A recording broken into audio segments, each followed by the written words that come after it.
Muslimun TV.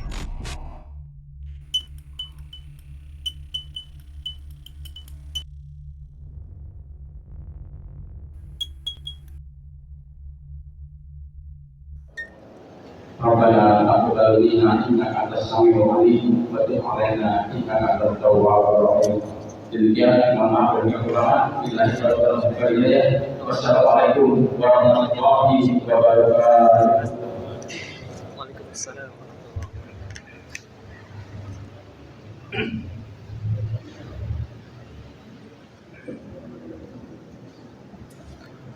Bismillahirrahmanirrahim. Assalamualaikum warahmatullahi wabarakatuh.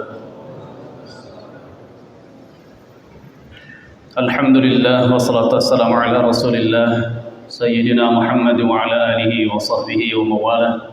Ashhadu an la ilaha illallah wahdahu la syarika lah wa ashhadu anna Muhammadan 'abduhu wa rasuluhu la nabiyya wa la rasula ba'dah. Qala Allah Ta'ala fi kitabihil karim, a'udzu billahi minasy syaithanir rajim. Wa mal hayatud dunya illa mata'ul ghurur. Shadaqallahul azim. Amma ba'du.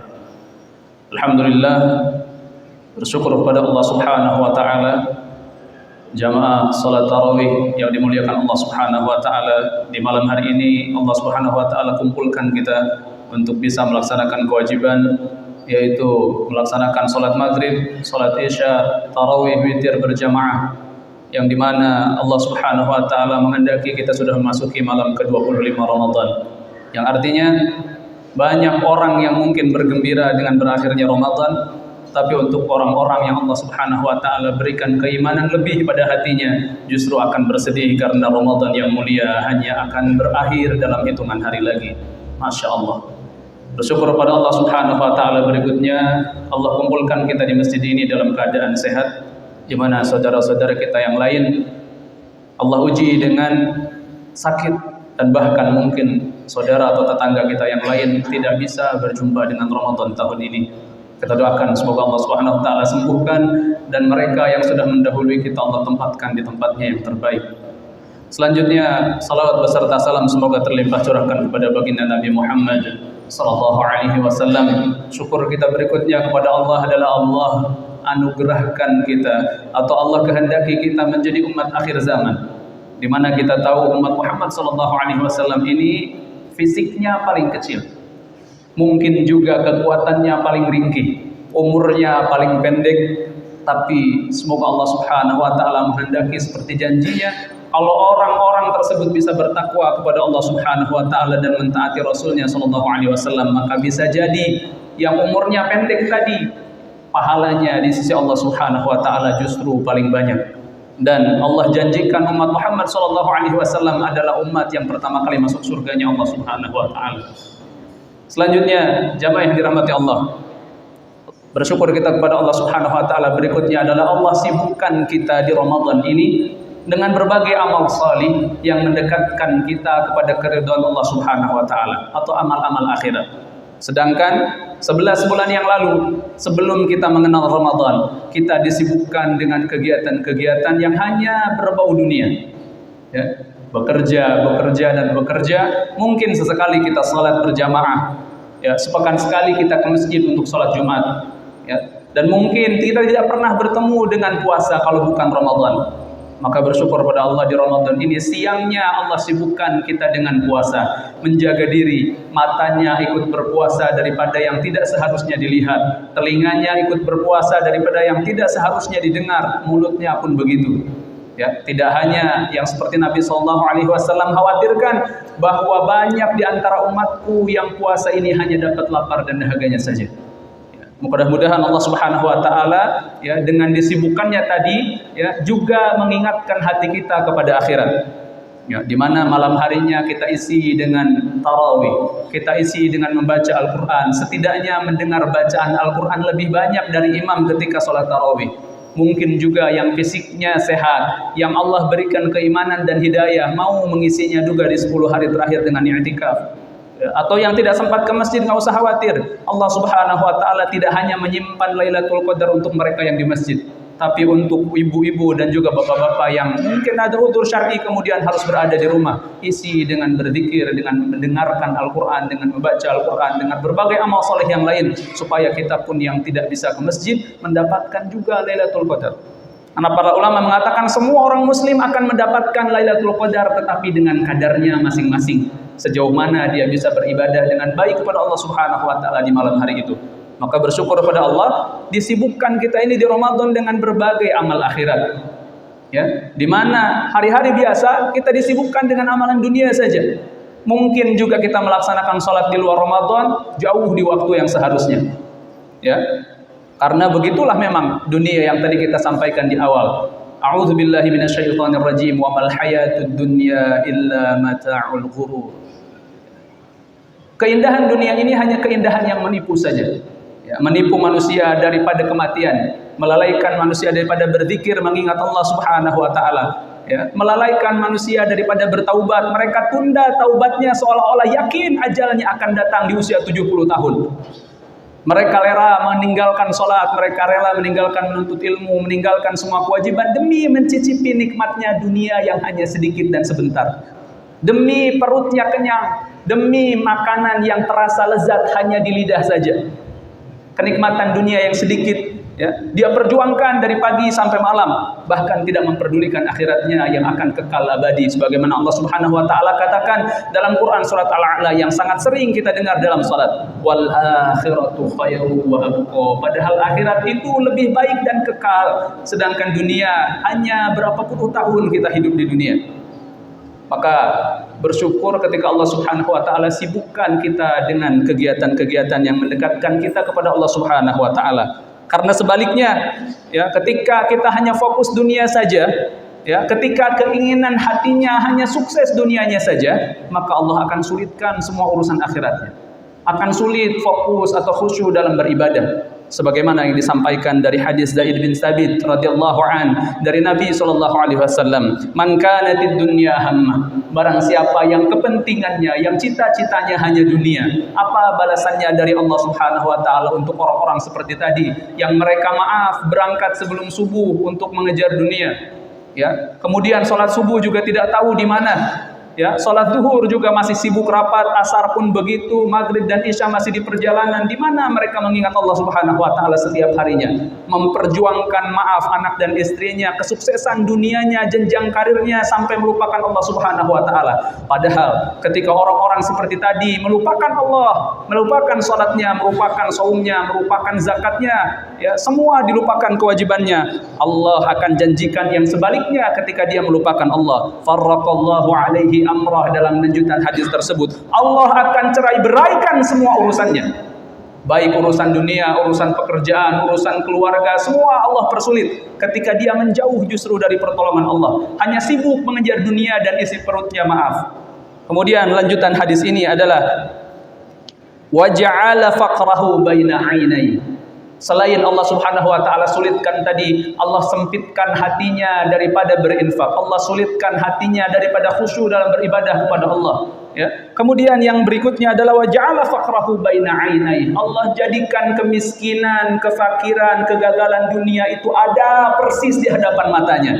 Sehingga yang dia takutkan hanya kelaparan. Bagaimana kalau anaknya tidak bisa makan? Bagaimana kalau anaknya tidak bisa kuliah yang tinggi? Bagaimana kalau istrinya tidak bisa berganti perhiasan dan pakaian mewah di hari lebaran? Itu yang mereka khawatirkan, tanpa peduli bagaimana akhiratnya, bagaimana auratnya, bagaimana Al-Qur'annya, bagaimana puasanya. Mereka tidak peduli.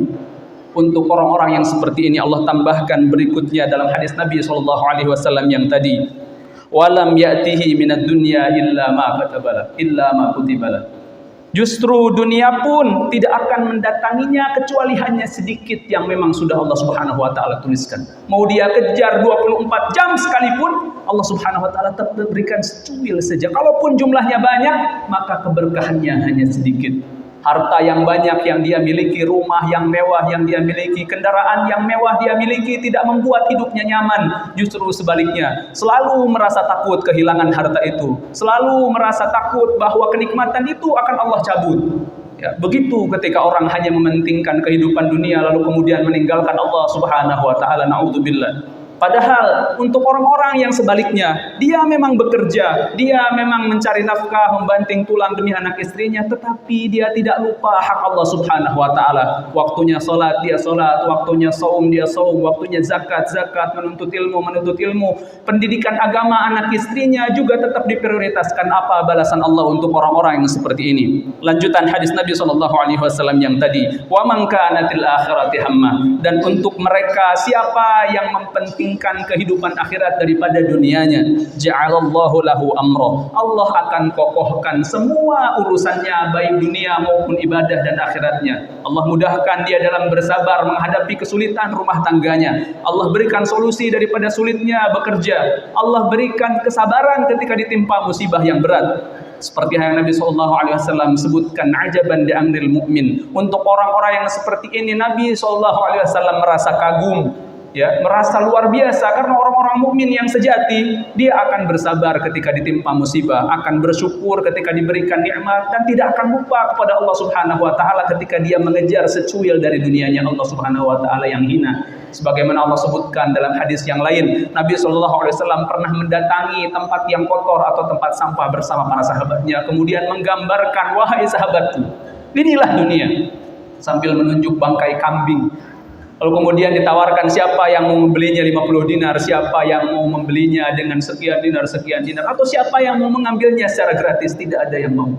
Saking tidak ada harganya dunia ini di mata Allah Subhanahu wa taala. Kemudian untuk orang-orang yang seperti tadi, dia sibuk di dunia tetapi masih memperhitungkan akhirat, masih memprioritaskan bagaimana kehidupan akhiratnya. Allah Subhanahu wa taala janjikan dalam lanjutan hadis ini, wa ja'ala ghinahu fi qalbi. Allah jadikan kekayaan itu hanya ada dalam hati saja, bukan menjadi prioritas utama, bukan menyebabkan dia meninggalkan semua kewajiban demi dunianya, ya. Dan Allah Subhanahu wa taala lengkapi dalam hal ini, dia akan merasa puas dengan apapun yang Allah Subhanahu wa taala takdirkan, dengan apapun yang Allah Subhanahu wa taala anugerahkan, ya. Kemudian berikutnya, wa atathud dunya wa hiya raghimah, dan dunia akan mendatanginya dalam keadaan hina, sama sekali bukan prioritas untuk dia. Dapat alhamdulillah, tidak bersabar, ya.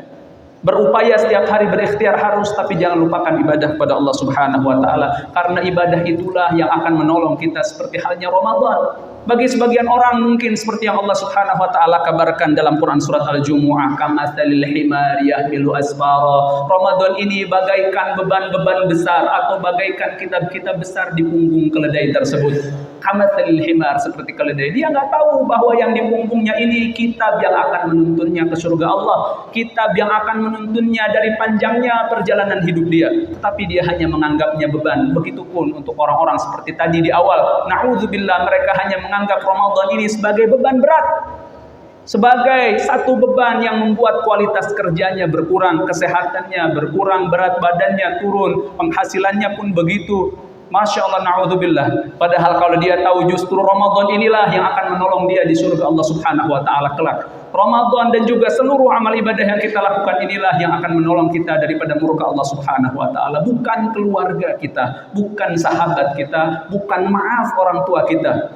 Sebagaimana Allah Subhanahu wa taala kabarkan terakhir dalam Quran surat Abasa, bagaimana keluarga terdekat di akhirat nanti justru akan meninggalkan kita dan hidup sendiri masing-masing, memperjuangkan atau mempertaruhkan nasibnya di hadapan Allah. Bahkan di dalam Al-Quran ayat yang lain Allah katakan justru keluargamu atau anak-anakmu itu bisa jadi akan menjadi musuhmu di akhirat ketika dia tidak bertakwa kepada Allah Subhanahu wa taala. Ketika di dunia orang tuanya tidak mengarahkan kepada jalan yang benar.